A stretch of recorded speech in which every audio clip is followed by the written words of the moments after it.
ICR കൃഷി വിജ്ഞാൻ കേന്ദ്ര ശാന്തൻപാറ യുടെ ഒരു മുൻനിര പ്രദർശന തോട്ടമാണ് integrated nutrient management in banana. അപ്പോൾ അതിൽ നമ്മളിപ്പം വാഴ കൊലച്ചിരിക്കുകയാണ്. അതിൻ്റെ കൃഷിക്കാർ നമ്മുടെ ഇവിടെ കൂടിയിട്ടുണ്ട്. അപ്പോൾ നമ്മുടെ കൃഷിക്കാരൻ്റെ ഒരു അനുഭവം പങ്കുവെക്കാനായിട്ട് വിജയ് കുമാറിനെ ക്ഷണിക്കുന്നു. ഞങ്ങൾ ഈ വാഴ കൃഷി തുടങ്ങിയിട്ട് ഒരു വർഷമായെങ്കിലും ഞങ്ങൾ KVKയുടെ നിർദ്ദേശപ്രകാരമാണ് കൃഷി ഞങ്ങൾ മുമ്പോട്ട് കൊണ്ടുപോയിരിക്കുന്നത്. അപ്പോൾ അവിടുത്തെ നിർദ്ദേശങ്ങൾ പാലിച്ചുകൊണ്ട് തന്നെ ഞങ്ങൾ ആദ്യം തന്നെ വാഴയുടെ നല്ല ഇനം കണ്ണുകൾ തിരഞ്ഞെടുക്കുകയും അതുപോലെ തന്നെ ഉപായം ഉൾപ്പെടെയുള്ള കാര്യങ്ങൾ നടത്തിയതിന് ശേഷം ആണ് ഞങ്ങൾ ഈ വാഴ കണ്ണുകൾ നട്ടത്. അതിനുശേഷം ഞങ്ങൾ KVKയുടെ നിർദ്ദേശപ്രകാരമുള്ള വളങ്ങൾ കൊടുക്കുകയും പിന്നീട് 5-ാം മാസം മുതൽ നമ്മൾ ഇതിന് ബനാന സ്പെഷ്യൽ ഞങ്ങൾ ഉപയോഗിച്ച് പോകുന്നു.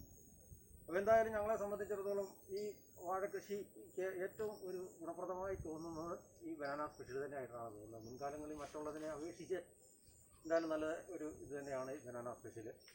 അപ്പോൾ ഞങ്ങളിപ്പോൾ കഴിഞ്ഞ ഈ കൊല വന്നതിന് ശേഷം ഒരു തവണ ഇപ്പോൾ കൊടുത്തു.